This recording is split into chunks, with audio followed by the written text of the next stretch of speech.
प्रशांत किशोर जी का आगमन हुआ और आपके घर पे एक भव्य तरीका से उनका खान पान की व्यवस्था किया गया, कैसा लगा आपको? जहाँ पे खाना खाए? जी जी बिल्कुल बिल्कुल, ये पहला कार्यक्रम था तो प्रशांत जी मेरे यहाँ पहला बार भोजपुर में पहली बार आए और मेरे यहाँ रुके और खाए, तीनों काम किए।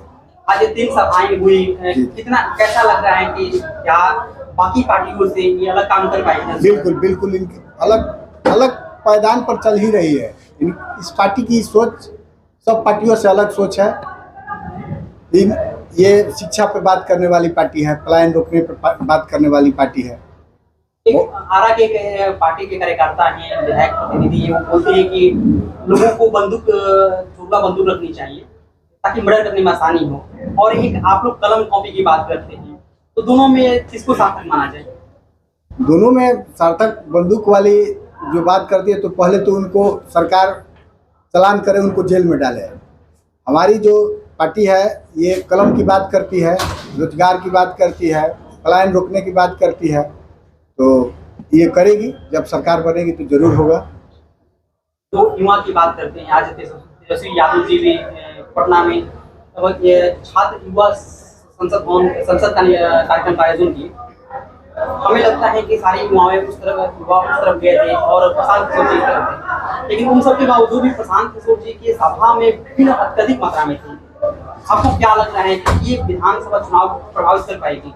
बिल्कुल बिल्कुल, विधानसभा चुनाव में जनसुराज प्रभावित किया, पूर्ण रूप से 243 सीट पे जीत कर आ रही है, इसमें कोई दो राय नहीं है। क्या लग रहा है इस पर बदलाव हो रहा है? बिल्कुल बदलाव होगा, बिल्कुल बदलाव होगा, 100% बदलाव होगा। प्रशांत किशोर जी के जो सभा जहाँ हो रहा है वहाँ पर महिलाओं की संख्या अत्यधिक है। महिला पूरे शराबबंदी को लेकर त्रस्त है, बहुत त्रस्त है। इसी के चलते महिलाओं की संख्या बढ़ रही है वहाँ। तो 243 सीट पर जो चुनाव हो रहा है, बिल्कुल, क्या लग रहा है आपकी बात सरकार बन रहा है? बिल्कुल, सरकार जनसुराज की बन रही है। और एक अच्छी बात है कि हम लोगों का सिंबल भी आ गया स्कूल बैग, तो आप लोगों के माध्यम से बताना चाहते हैं कि हम लोगों का सिंबल स्कूल बैग आ गया। प्रशांत किशोर जी शिक्षा का बात करते हैं और शिक्षा का ही जो है स्कूल बैग आया हुआ है, क्या मांग किया गया है? मांग तो हर पार्टी की होती है, भाई हमारा अपना सिंबल मिल जाए, तब बाकी तो भाई अब जाने पार्टी।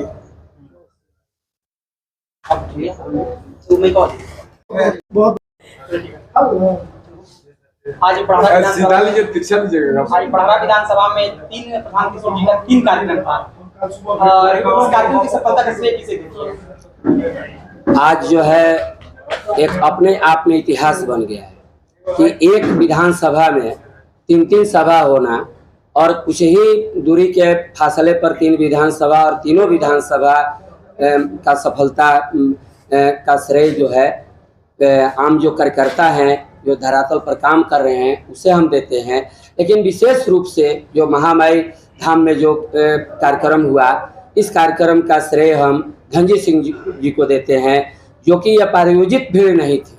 ये सेल्फ लोग जो है उत्सुकतावश आ करके और प्रशांत जी को इतना धैर्यपूर्वक और इतना लंबा इंतजार करने के बाद मैंने सुन करके गए और बहुत अच्छा प्रभाव पड़ा है। और आज एक अपने आप में आज का दिन इतिहास बन गया है। विधानसभा चुनाव बहुत जल्द आने वाला है, इसी वर्ष होने वाला है, सभी लोग अपनी कमर कस लिए हैं। आप लोग बाकी अन्य पार्टियों से अलग कैसे हैं?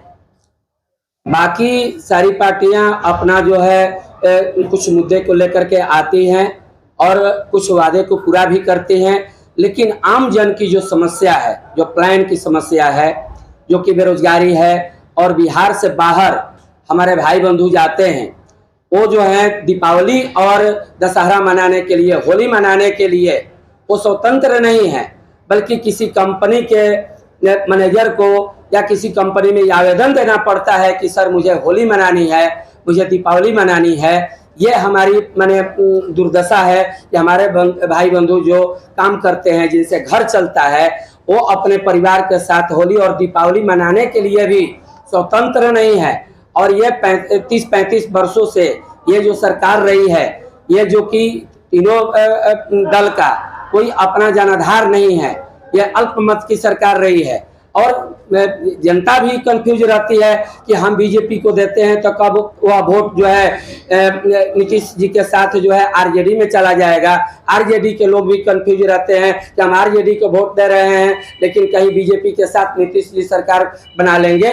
लेकिन कारण ये था कि बीजेपी के लोग जो है रिजिड हैं कि हम आरजेडी को वोट नहीं देंगे, आरजेडी के लोग रिजिड हैं कि हम बीजेपी को वोट नहीं देंगे। आज ये तीसरा विकल्प जो कि हर एक जन की समस्या और तीसरा विकल्प के रूप में जन सुराज हमारे सामने आया है।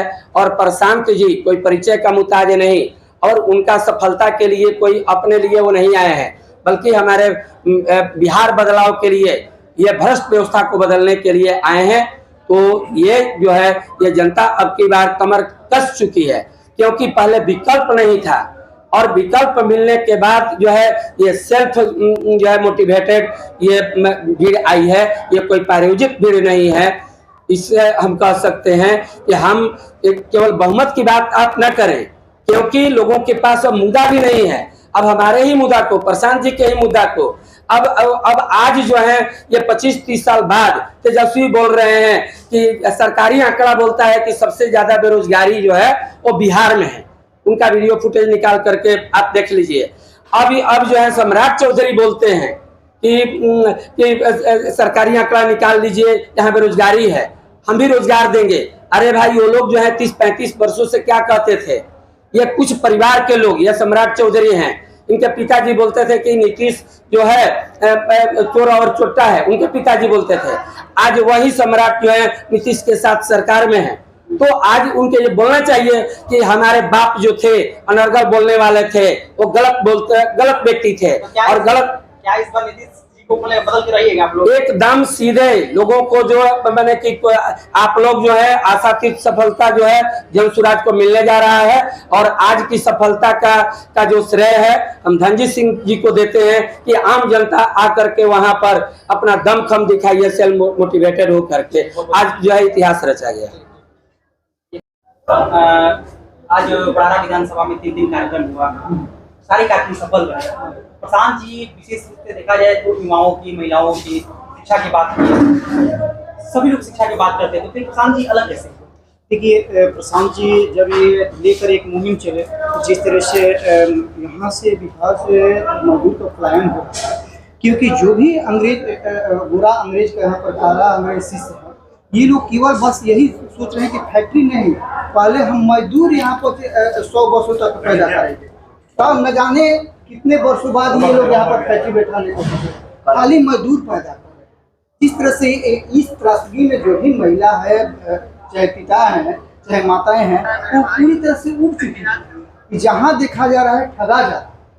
आज मान लीजिए फैक्ट्री में जो जा रहे हैं, गुजरात हो, चाहे मुंबई हो, चाहे कहीं हो, वहाँ पर उनका बेटा जाता है, 12 घंटे की नौकरी करता है, उनका स्वास्थ्य भी खराब होता है और वहाँ भी मान लीजिए कि रोजी मजदूरी करके जीवन जीता है और यहाँ पर माँ जो है कि सड़ा अनाज खाकर जीवन जीती है। तो इस तरह से जिस तरह से शिकार होता जा रहा है बिहार, क्योंकि एक प्राचीन समय में एक यहाँ पर शिक्षा विश्व में नालंदा विश्वविद्यालय हो, चाहे विक्रम शिक्षा विश्वविद्यालय हो, यहाँ पर एक से एक बौद्धिस्ट पैदा हुए, यहाँ पर एक से एक मतलब चाणक्य जैसे महान राजनीतिज्ञ पैदा हुए। तो क्यों आज बिहार हो रहा है शिक्षा के नाम पर? उसको परिवर्तन करने के लिए इन्होंने सोचा था। जिस तरह से इंदिरा जी का आनक चला था, उसको जयप्रकाश नारायण जी बोलते थे कि जनता आती है सिंहासन खाली करो, और ठीक यही त्रासदी का लेकर हमारे प्रशांत किशोर जी आए हैं कि जनता आती है, जन सुराज आती है, तुम लोग सिंहासन ठगने वाली। अभी देखा जाए तो प्रशांत किशोर जी को बिहार का पूरे देश के लिए चाणक्य, दूसरा चाणक्य कहा जा रहा है। ये सत्य है, क्योंकि इन्होंने 8 मुख्यमंत्री, 1 प्रधानमंत्री दिए, जिनकी नीति पर उन्होंने संशोधन करने की कोशिश की, लेकिन उन्होंने केवल अपना पद को ले लिए और जनता को।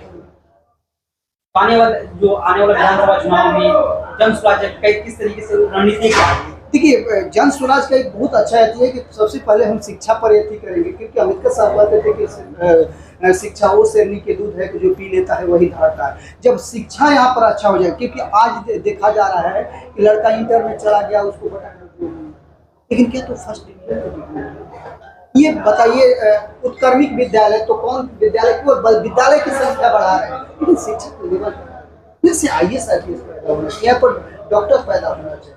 यहाँ पर पलायन कर रहे हैं लोग शिक्षा के नाम पर। जो अच्छा वर्ग है, जो कि समृद्ध वर्ग है, वो दिल्ली से, कर्नाटक से, तो कोई कोटा से अपना बच्चा पढ़ा रहे हैं, लेकिन गरीब तबके के लोगों के लिए यहीं पर तो मर रहे हैं। इस मरने से रोकने के लिए प्रशांत जी का ये मुहिम है।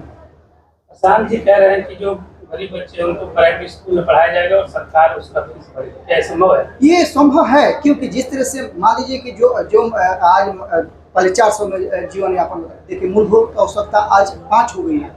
मान लीजिए कि रोटी, कपड़ा, मकान, शिक्षा और चिकित्सा।